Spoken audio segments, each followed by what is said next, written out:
Good morning दोस्तों। Bansur PG college की online class में आपका हार्दिक स्वागत है। आज हम BA part first year Rajasthan map work के बारे में आज अध्ययन करेंगे। पहला जो वीडियो हमने राजस्थान मैप से संबंधित बनाया था, राजस्थान के भौतिक प्रदेशों की चर्चा की।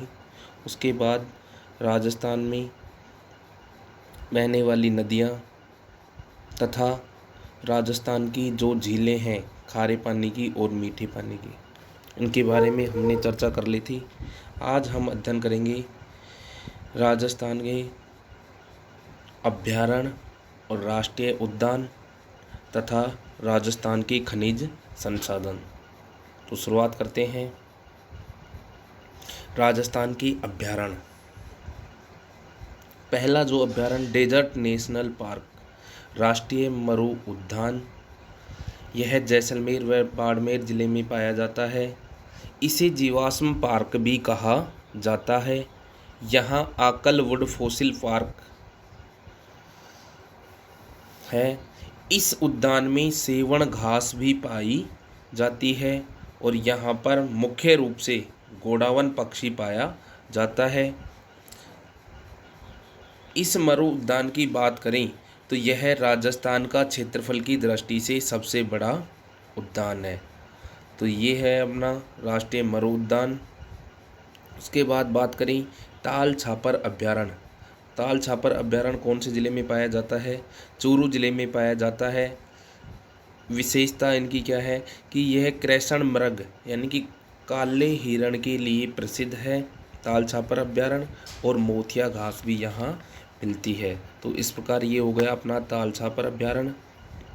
इसके बाद बात करें सरिस्का। सरिस्का कहाँ पाया जाता है?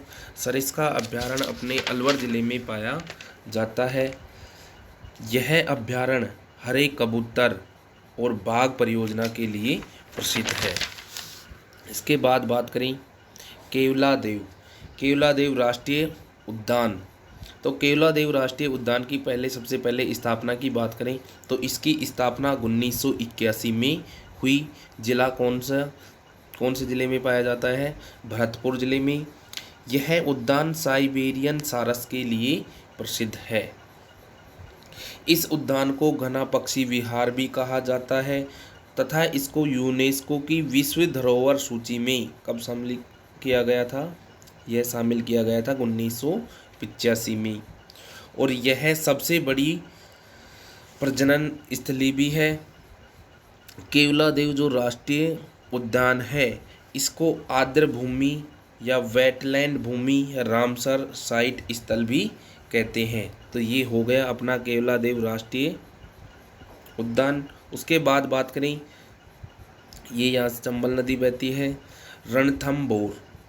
रणथंभौर राष्ट्रीय उद्यान की बात करें तो इसकी स्थापना 1980 में हुई। जिला कौन सा है? जिला है सवाई माधोपुर। और किसके लिए प्रसिद्ध है? बाघ परियोजना के लिए रणथंभौर राष्ट्रीय उद्यान प्रसिद्ध है। उसके बाद बात करें मुकंदरा हिल्स राष्ट्रीय उद्यान। तो मुकंदरा हिल्स राष्ट्रीय उद्यान की स्थापना की बात करें तो इसकी स्थापना 9 जनवरी 2012 को कोटा जिला और चित्तौड़गढ़ दोनों में बाघ परियोजना के लिए भी यह प्रसिद्ध है। इस प्रकार ये तीनों हो गई राष्ट्रीय उद्यान। कौन कौन से? केवलादेव राष्ट्रीय उद्यान कहाँ है? भरतपुर में। रणथंभौर राष्ट्रीय उद्यान कहाँ है? सवाई माधोपुर में। और मुकंदरा राष्ट्रीय उद्यान कहाँ है? कोटा व चित्तौड़गढ़ में। इसके बाद बात करें दर्रा अभयारण्य। दर्रा अभयारण्य की बात करें तो दर्रा अभयारण्य कौन से ज़िले में पाया जाता है? सबसे पहले देखेंगे दर्रा अभयारण्य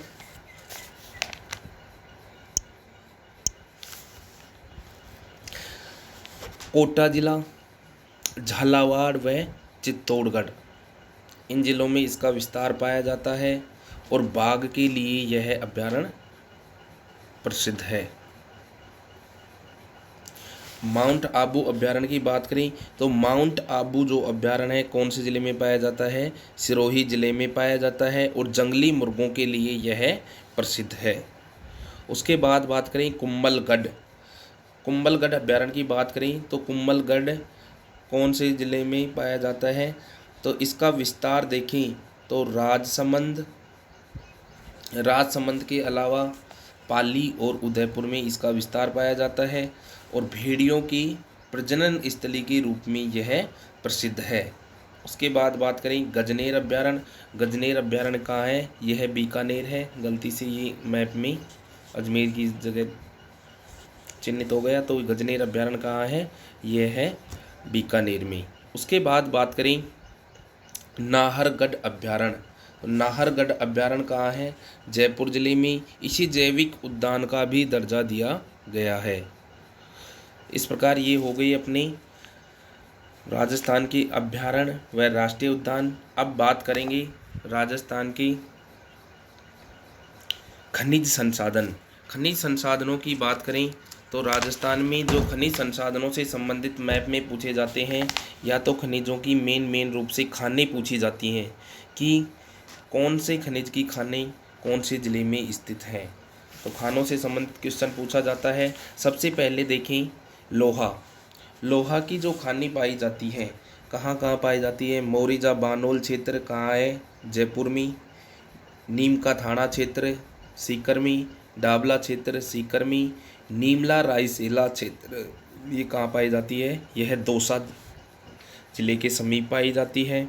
इसके अलावा नीचे दक्षिण में देखें तो उदयपुर के निकट नाथरा की पाल और थुरहुंडेर ये लोहे की खान कहाँ पाई जाती है, ये पाई जाती है नीचे उदयपुर में। उसके अलावा देखें तांबा। तो तांबा की जो मेन खान पाई जाती है वो कहाँ पाई जाती है, ये पाई जाती है खेतड़ी जो सिंगाणा क्षेत्र में जो कोल्हान मंधान की खान है वो इम्पोर्टेंट है। तो ये किसकी खान है, तांबे की खान है। इसके अलावा देखें तो तांबे की जो खान है अपने अलवर ज़िले में भी पाई जाती है। अलवर ज़िले में जो खोदरीबा क्षेत्र है, खोदरीबा क्षेत्र के पास में जो भगोनी और भगत का बास है, इस क्षेत्र में तांबे की खानें पाई जाती हैं। इस प्रकार ये खनिजों से संबंधित लोहा की खानें हो गई और तांबा की। लोहा की खानें कहाँ कहाँ हैं, मोरीजा बानोल क्षेत्र हो गया, कहाँ है, जयपुर ज़िले में। नीम का थाना क्षेत्र हो गया, डावला क्षेत्र कहाँ है, सीकर में। नीमला रायसेला हो गया, कहाँ है, दौसा के समीप। उसके अलावा उदयपुर में नाथरा की पाल और थुरहुंडेर ये हो गई। इसके बाद देखें सीसा जस्ता। सीसा जस्ता का जो खाने पाई जाती हैं वो देखें तो सीसा जस्ता मेन रूप से जावर क्षेत्र उदयपुर में। उसके अलावा रामपुरा आगुजा क्षेत्र भीलवाड़ा में, राजपुरा क्षेत्र उदयपुर के पास ही खाने पाई जाती हैं। इसके अलावा नीचे दक्षिण में देखें तो डूंगरपुर ज़िले में घुंघराव मांडो, बांसवाड़ा ज़िले में वरडालिया और सिरोही ज़िले में जो जोपार क्षेत्र है, इस क्षेत्र में भी सीसा जस्ता के जमाव पाए जाते हैं। इसके अलावा उत्तरी पूर्वी क्षेत्र राजस्थान में बात करें तो जो सीसा जस्ता की खानें पाई जाती हैं, चौथ का बरवाड़ा कहाँ है, सवाई माधोपुर में। इसके अलावा जो अलवर में गुढ़ा किशोरी दास क्षेत्र है, ये अलवर में सीसा जस्ता की खानें हैं। इसके अलावा बात करें टंगस्टन की तो टंगस्टन मेन रूप से नागौर ज़िले में, यानी कि राजस्थान का एकाधिकार है उत्पादन में। नागौर ज़िले में जो डेकाना भाकरी क्षेत्र है, इस क्षेत्र में टंगस्टन का क्या किया जाता है, सर्वाधिक मात्रा में उत्पादन किया जाता है। इसके अलावा देखें खनिज संसाधनों में जिप्सम और संगमरमर। तो जिप्सम की बात करें, जिप्सम मेन रूप से जो उत्पादन किया जाता है वो नागौर क्षेत्र से। नागौर क्षेत्र में भी देखें तो मेन रूप से जो खाने प्रसिद्ध हैं उनके लिए गाठ मांगलो क्षेत्र, इसके अलावा भदवासी और कसनऊ इग्यार, ये तीनों के तीनों क्षेत्र मोस्ट इम्पोर्टेंट हैं जो कि नागौर ज़िले में पाए जाते हैं। इसके अलावा देखें ऊपर की ओर बीकानेर, गंगानगर व चूरू क्षेत्र। तो बीकानेर, गंगानगर, चूरू क्षेत्र में देखें तो इस क्षेत्र में बीकानेर में जो जामसर गांव है, इस जामसर गांव में सर्वाधिक जिप्सम के भंडार हैं। इसके अलावा लोणकरणसर पुंगल क्षेत्र में भी जिप्सम के क्या पाए जाते हैं, भंडार पाए जाते हैं। उत्तरी राजस्थान में देखें तो गंगानगर हनुमानगढ़ क्षेत्र में भी जिप्सम के भंडार हैं। जैसलमेर, बाड़मेर, पाली, जोधपुर क्षेत्र, ये भी क्षेत्र, जैसलमेर की बात करें तो जैसलमेर में मोहनगढ़, हमीरवाली और धानी और लाखा, और जोधपुर के फलोदी क्षेत्र में, और बाड़मेर में देखें तो उसरलाई, कुर्ला, माधोपुर और शोकर, इन क्षेत्रों में जिप्सम की क्या पाए जाते हैं, जमाव पाए जाते हैं। अब बात करें संगमरमर की, तो संगमरमर का जो उत्पादन किया जाता है, सर्वाधिक मात्रा में जो संगमरमर का उत्पादन किया जाता है वह राजसमंद जिले से किया जाता है। और राजसमंद जिले में जो खानें पाई जाती हैं, मोरवड़ और राजनगर की खानी, वो संगमरमर के लिए प्रसिद्ध हैं, जो कि सफ़ेद संगमरमर प्राप्त किया जाता है।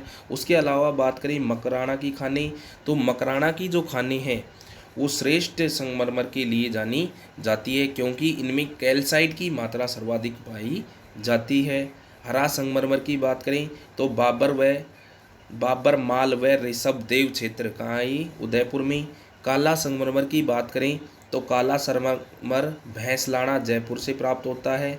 बादामी संगमरमर की बात करें तो यह जोधपुर से, और सतरंगी कहाँ से, खादर की पाली से। और अलवर में देखा जाए तो अलवर में भी संगमरमर का उत्पादन जो थानागाजी क्षेत्र है, इस क्षेत्र से किया जाता है। इस प्रकार ये हो गए अपने राजस्थान के खनिज। तो आज हमने मानचित्र के माध्यम से पढ़े राजस्थान के अभ्यारण्य, राष्ट्रीय उद्यान और राजस्थान के जो इम्पोर्टेंट खनिज हैं जो कि मैप में भरवाए जाते हैं, तो उनसे संबंधित आपने आज डिस्कस किया।